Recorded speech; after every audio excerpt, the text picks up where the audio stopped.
Ibu akan kasih dulu permainan atau ice breaking. Nama permainannya itu Huha.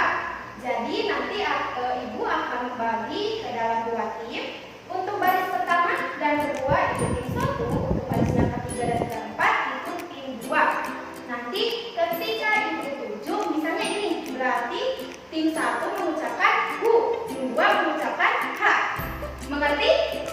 Mengerti? Are you ready? Ready, oke. Konsentrasi, konsentrasi, dimulai, fokus. Hu, ha, ha, hu, ha. Nah berarti alhamdulillah ya, semangat semuanya, semangat. Berarti sudah fokus, belajarnya sudah bisa dimulai. Oke, di sini Ibu akan menjelaskan pembelajaran kali ini. Ibu akan menggunakan PowerPoint, menggunakan buku paket buku siswa yang nanti akan Ibu bagikan, dan yang ketiga Ibu akan menggunakan gadget kalian. Tetapi sebelum ada instruksi dari Ibu, boleh gadgetnya disimpan di depan kalian. Ayo dikeluarkan gadgetnya. Jadi gadgetnya tidak hanya digunakan untuk main Facebook, IG, Twitter, tidak ya. Tetapi di sini kita gunakan untuk pembelajaran. Ayo dikeluarkan gadgetnya. Oke, KM boleh dinyalakan PowerPoint-nya. Terima kasih. Oke, boleh. Nah, di sini di minggu ini kita akan membahas bab 3, yaitu mengenai semua bersih hidup nyaman.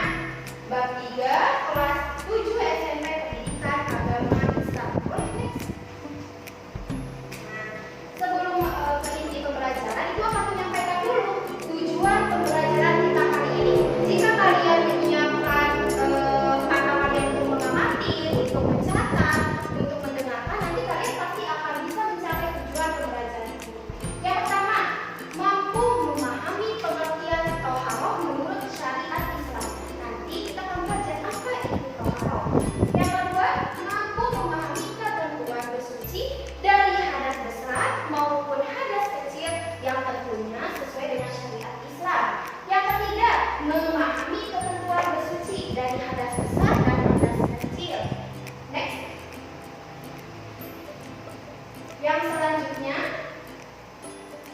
menerapkan perilaku hidup bersih sebagai wujud ketentuan bersuci yang sesuai dengan ketentuan syariat Islam dalam kehidupan sehari-hari. Yang terakhir yaitu mempraktikkan cara bersuci dari hadas kecil dan hadas besar di kehidupan sehari-hari. Kalau untuk tujuan pembelajaran ini lebih terangkan ke minggu depan ya, insya Allah. Sekarang kita belajar tentang teorinya dulu. Minggu depan insya Allah kita belajar cara mempraktikannya. Oke, baik, next.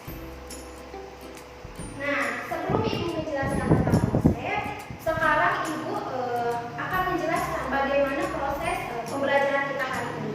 Yang pertama, Ibu akan dibagi kelompok diskusi yang nantinya akan mempresentasikan materi dari ini. Yang kedua, nanti akan ada penjelasan juga dari Ibu. Yang ketiga, nanti akan ada evaluasi penilaian yang terdiri dari esai, yang PG, dan tentunya penilaian diri dan catatan kalian. Oke. Yang pertama apa konsep? Untuk kelompok diskusinya kita mau dibagi sampai foto kali ya? Oke, boleh ya. Sesuai ini saja ya, sesuai tempat duduk saja. Berarti baris pertama otomatis menjadi kelompok pertama, kedua, ketiga, dan keempat. Oke, untuk kelompok pertama nanti akan mempelajari dan memahami ketentuan thaharah. Apa yang dimaksud thaharah? Bagaimana thaharah? Yang kedua, memperhatikan tata cara thaharah hadas besar. Nanti dia akan menjelaskan hal apa yang menyebabkan kita harus hal apa yang menyebabkan kita mempunyai hadas besar. Yang ketiga, nanti kelompok 3, tata cara thaharah hadas kecil. Yang keempat, mempelajari dan memahami hikmah thaharah.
penuh. Di sini Allah sudah menegaskannya bahwa apa pentingnya seseorang yang beriman untuk menjaga kebersihannya, karena tidak akan tercapai atau tidak akan adanya kenyamanan dalam hidup jika tidak ada kasih sayang, kasih sayang, tapi kebersihan. Nah, di sini tadi dijelaskan bahwa Islam sangat memandang penting, sangat menaruh perhatian yang sangat tinggi pada kebersihan ini atau bab toharoh ini. Oke, Kak? Apa itu toharoh? Sebelum Ibu mempersilahkan kalian untuk berdiskusi dan nanti Ibu akan kasih dulu pengertian apa itu toharoh. Ibu yakin semuanya pasti sudah tahu, sudah pernah mendengar istilah ini karena di dari sekolah dasar pun ini sudah dijelaskan ya. Coba apa itu toharoh? Ada yang tahu? Iya, Pandu. Bersuci, pintar. Apalagi? Iya, Zahra. Iya, bersih dari hadas dan najis. Iya, betul semuanya. Jadi betul tadi kata Pandu dan Zahra bahwa yang namanya toharoh itu bersuci betul, bersih dari hadas dan najis betul. Jadi dapat disimpulkan bahwa toharoh itu bersuci dari hadas dan najis. Sampai sini, apakah ada yang ingin ditanyakan? Semuanya bisa dipahami atau Ibu menjelaskannya terlalu cepat? Boleh ada instruksi, ya ketika Ibu menjelaskannya terlalu cepat. Oke? Jangan dulu ya, guys. Oke. Nah, di sini dijelaskan bahwa apa Bu perbedaan najis dan hadas. Nah, pasti semuanya bingung ya. Najis itu apa? Hadas itu apa? Iya. Nah, najis dan hadas itu sangat berbeda. Yang pertama, untuk najis adalah kotoran yang menjadi sebab seseorang terhalangnya untuk beribadah. Jadi, najis itu kotoran yang menghalangi seseorang itu untuk beribadah. Nah, sedangkan hadas adalah keadaan tidak suci dari diri seorang muslim sehingga dia tidak bisa melakukan sholat, membaca Al-Quran. Jadi perbedaan najis dan hadas. Apakah masih bingung? Oh iya, Bari masih bingung. Ya, ini juga berikan contoh ya. Kalau untuk najis, misalnya ketika Gali hendak sholat, ternyata di pakaian Gali ada kotoran cicak. Nah, kotoran ini yang dinamakan najis. Karena kotoran ini menyebabkan Gali tidak bisa beribadah, tidak bisa melaksanakan sholat. Sedangkan untuk hadas itu keadaan tidak suci dari diri seorang muslim sehingga dia tidak bisa melaksanakan ibadah juga. Misalnya, kalau untuk perempuan kan perempuan itu suka mengalami menstruasi atau haid. Nah, haid atau menstruasi ini dinamakan hadas karena perempuan itu tidak bisa melaksanakan sholat atau membaca Al-Quran. Jadi seperti itu bedanya. Bisa dipahami kan? Iya, siap Bu. Oke. Next. Nah, sekarang boleh kalian berdiskusi dulu. Ibu kasih waktu sekitar 20 menit cukup ya untuk mendiskusikan materi yang akan kalian sampaikan. Dimulai dari sekarang ya. Boleh? Nah, sekarang baru boleh digunakan HP-nya untuk browsing ke internet ya, untuk mencari materi tambahan.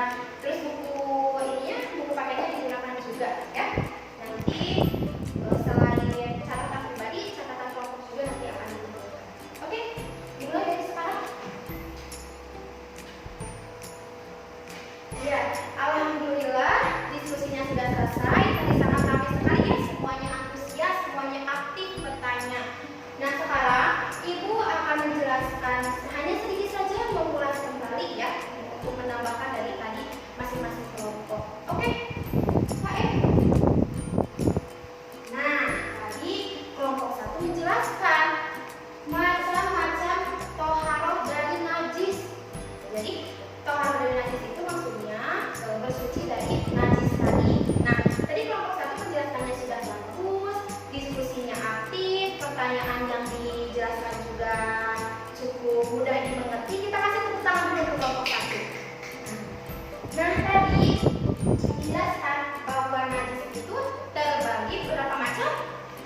Yang pertama ada najis mukhafafah. Ada yang tahu najis mukhafafah itu apa?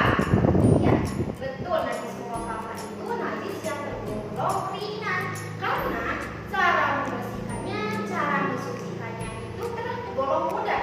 Kita hanya tinggal memercikan air atau membasahi kain pel, kemudian dilap ke dalam ke tempat yang kotor tadi, yang terdapat najis tadi itu langsung dikatakan bersih. Lalu ibu apa contohnya? Tadi barusan menanya itu ya, sabar dulu. Nah, contohnya misalnya air seni atau air kencing dari bayi yang baru berumur 2 tahun, yang dia belum bisa makan apapun kecuali air susu ibunya. Jadi dia belum bisa makan seblak, belum bisa makan bakso ya. Jadi belum makan semua itu, dia hanya baru minum air susu ibunya. Nah, itu dikatakan najis ringan atau najis mukhafafah.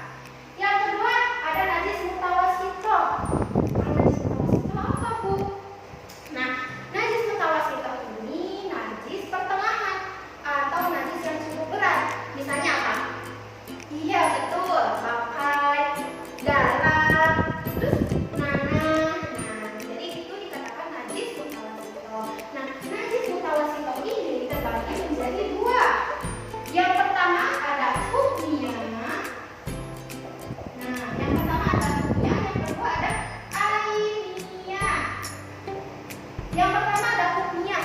Apa Bu hukmiyah? Nah, hukmiyah ini adalah najis yang zat atau wujudnya, baunya, warnanya tidak terlihat, tidak nampak, tetapi diyakini bahwa ada najis.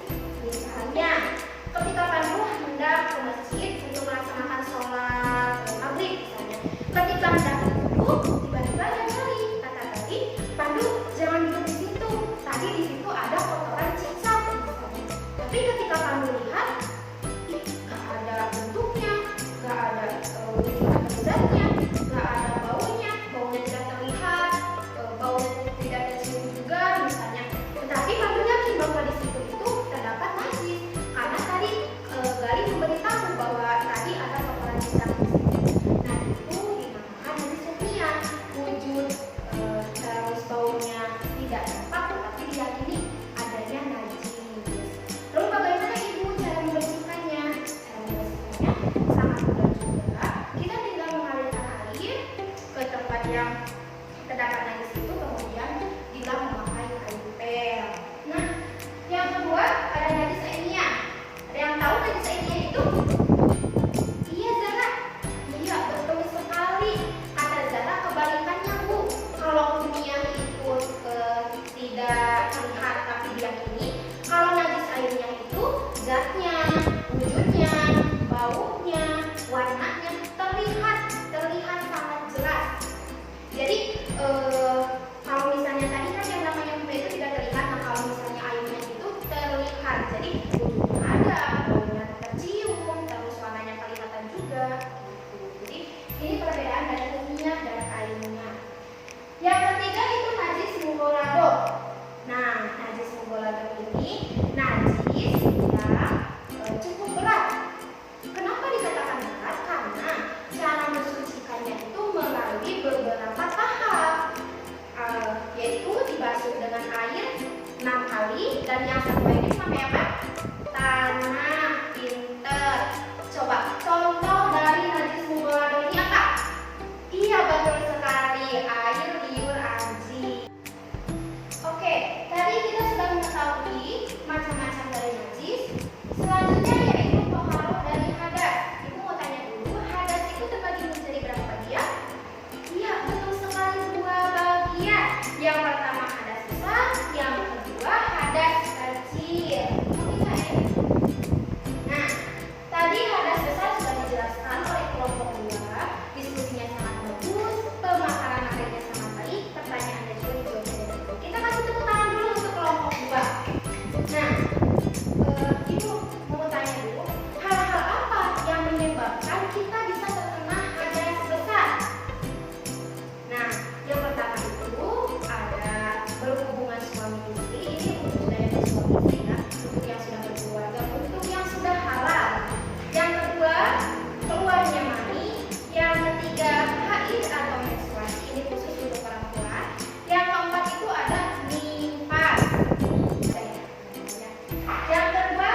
sambil berzikir. Tiba-tiba Sesi ternyata tertidur dan bangunnya itu jam 10.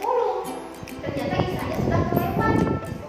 Nah, di situ Sesi sudah terkena hadas kecil karena Sesi tadi tertidur, tulangnya akal.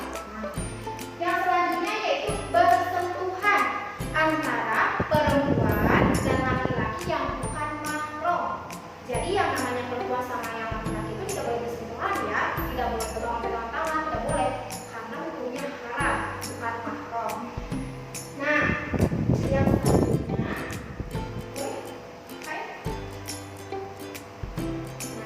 bagaimana cara toharoh?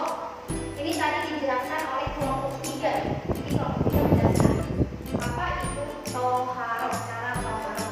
Tadi diskusinya juga cukup bagus, pertanyaannya dijawab dengan baik, meskipun tadi memaparkannya agak sedikit kurang sedikit saja ya. Kita kasih tepuk tangan buat kelompok 3. Oke, boleh lanjut.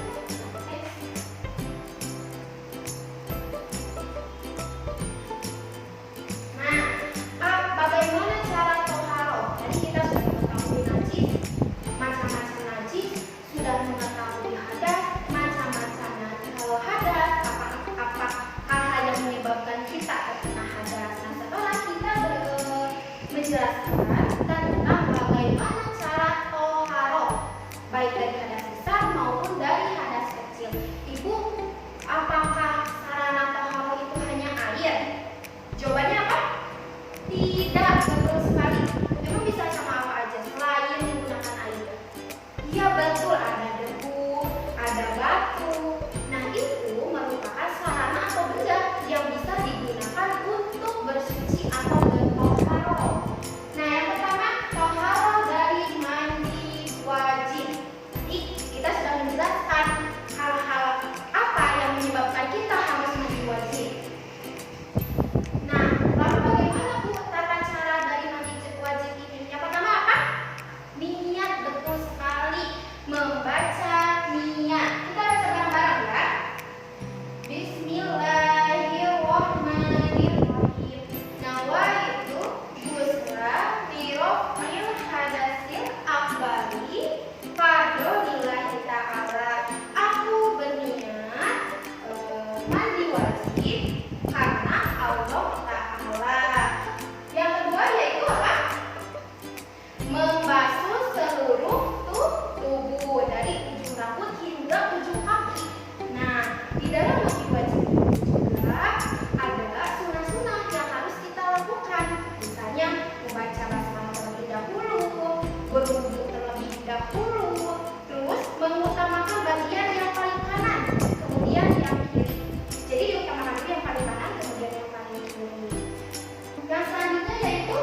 bawah dulu dari yang paling akhir kemudian ke awal. Nah, itu tidak boleh ya.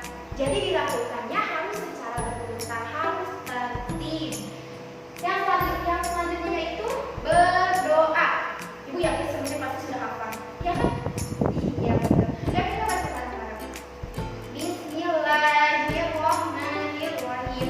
Asyhadu alla ilaha illallah wahdahu la syarika lahu wa asyhadu anna Muhammadan abduhu wa rasuluh.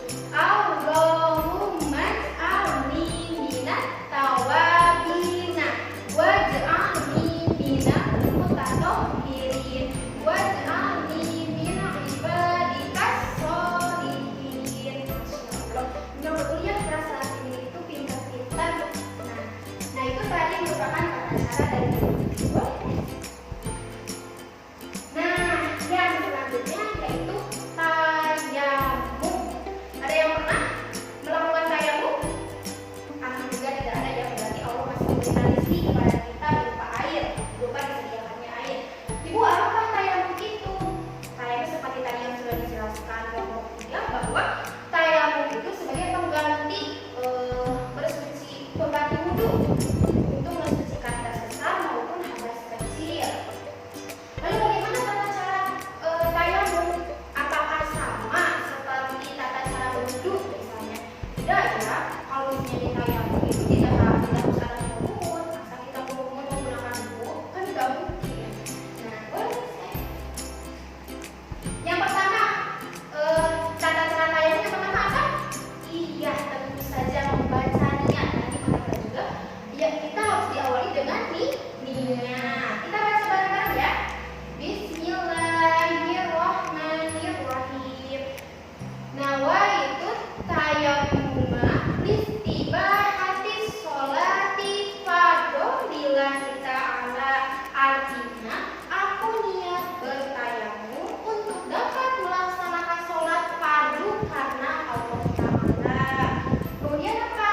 Kemudian mengusap muka. Jadi tidak ada membasuh kedua tangan dulu, tidak ada kumur-kumur dulu, tidak ada membasuh lubang hidung dulu, langsung membasuh muka, kemudian bukan membasuh tapi mengusap muka, kemudian mengusap kedua tangan sampai dengan siku. Sudah deh. Jadi tayamum ini relatif sedikit cara-caranya, tidak seperti itu kan tadi harus semuanya. Kalau tayamum ini enggak, karena tayamum ini dijadikan sebagai rukhsah. Ada yang tahu rukhsah itu apa? Iya, keringanan. Untuk siapa Bu? Tayamum ini apakah semua orang atau misalnya sekarang kita bisa melakukan tayamum? Tidak ya, tetapi ada ketentuan dan syaratnya.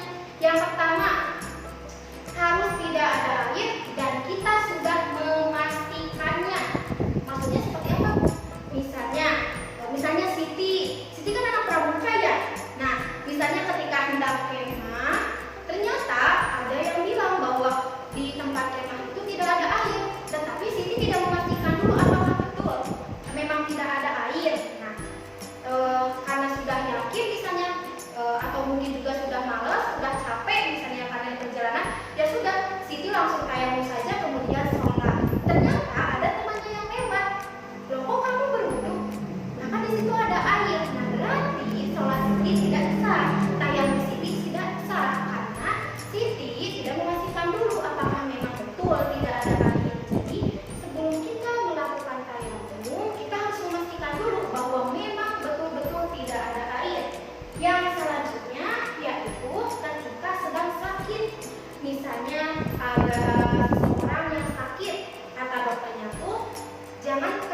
tidak ada air.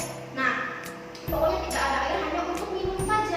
Kalau misalnya dipakai untuk taharah, untuk berwudu, nanti airnya habis. Nah, Fauzan berinisiatif bahwa tidak ada air, biar nanti langsung sholat, langsung tayamum aja deh. Padahal baru jam 10.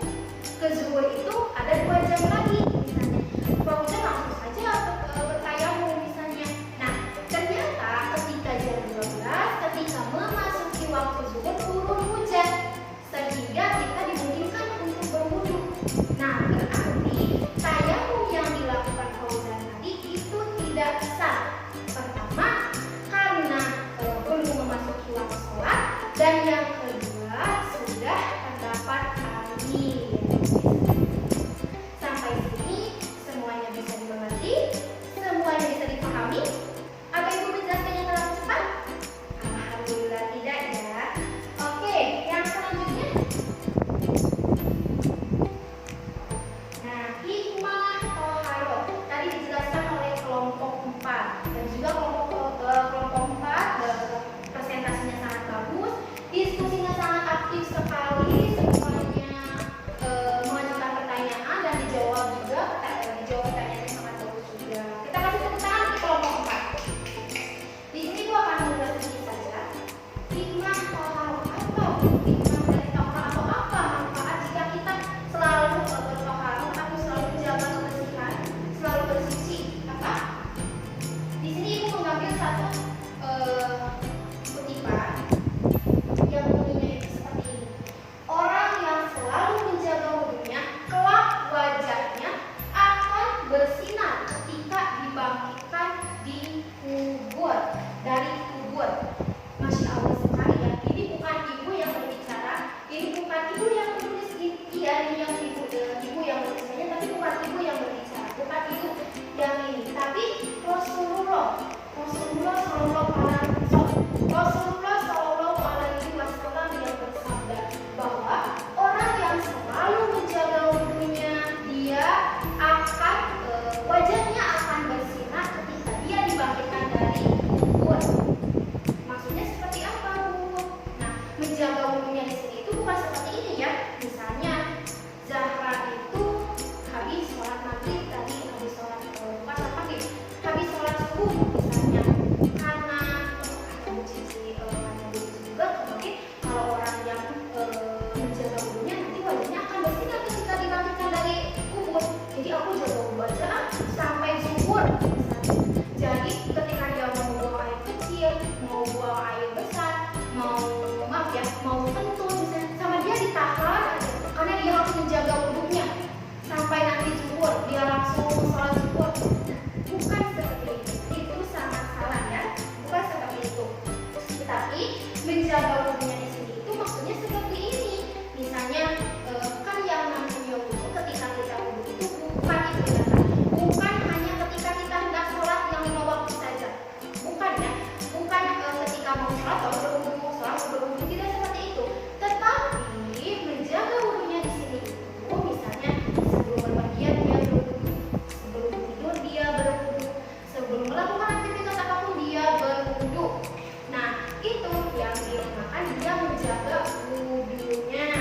Jadi orang yang selalu menjaga wudu, dia akan wajahnya akan bersinar ketika dia dibangkitkan dari kubur. Selain itu juga tadi dijelaskan juga kan ya di dalam video bahwa ketika kita menjaga kebersihan, kita akan terhindar dari yang namanya berbagai penyakit. Apalagi kita tahu bahwa hari ini negara kita atau bahkan seluruh dunia sedang dilanda sama wabah penyakit yang namanya COVID-19 atau Corona, yang menyebabkan, yang mengharuskan kita untuk selalu menjaga kebersihan, memakai masker, memakai hand sanitizer, menjaga jarak, kemana-mana harus selalu mencuci tangan seperti itu. Pokoknya harus benar-benar menjaga kebersihan. Nah, padahal sebelum adanya wabah ini pun yang namanya Islam sudah menaruh perhatian yang sangat tinggi dalam kebersihan. Jadi tadi orang yang beriman itu orang yang peduli dengan kebersihan. Jadi tidak seseorang tidak akan dikatakan beriman kalau misalnya dia tidak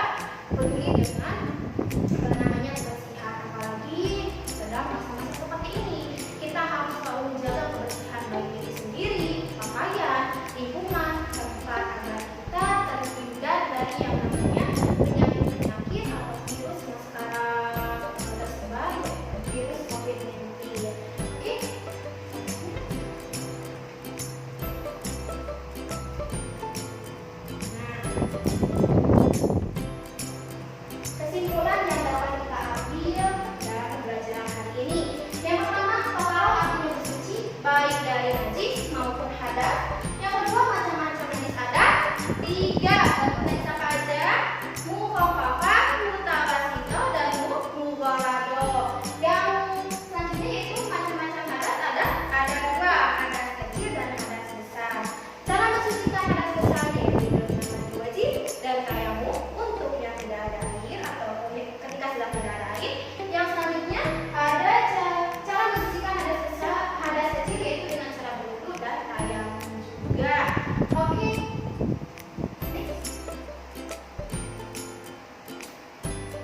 Nah, alhamdulillah, terima kasih untuk semangat belajarnya. Sebelum ibu tutup, sekarang masih ada sekitar 20 menit lagi. Seperti yang dikatakan bahwa akan langsung ada evaluasi pembelajaran yaitu PG 10 soal, esainya 5. Ini gampang-gampang banget. Kalau misalnya kalian menyimak, kalian memahami materi yang tadi kita diskusikan, yang ibu sampaikan. Kemudian ada penilaian diri. Penilaian diri ini nanti kalian tinggal mengisinya. Kalau misalnya iya, berarti kasih tanda checklist. Kalau misalnya tidak, nanti kasih tanda silang. Nah, nanti di situ ada ya bacaannya. Misalnya ketika saya sudah belajar tentang bab toharo atau hidup bersih menjadi nyaman, saya akan lebih menjaga kebersihan lagi. Misalnya, kalau misalnya iya setuju, kasih tanda checklist. Kalau misalnya tidak, kasih tanda silang. Oke, KM boleh dibagikan. Nah, tapi sebelumnya buku paketnya, buku catatannya, gadgetnya simpan di depan meja kalian. Oke? Nanti dikembalikan lagi setelah mengisi evaluasi. Oke, dimulai dari sekarang. Alhamdulillah, sudah selesai semuanya. Bagaimana soalnya? Gampang atau gampang dong? Atau gampang banget?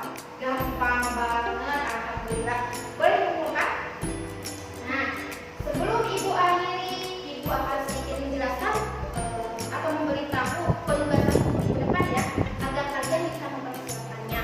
Untuk minggu depan kita akan praktek wudu dan tayamum. Jadi kalian boleh persiapkan dari sekarang. Untuk kelompoknya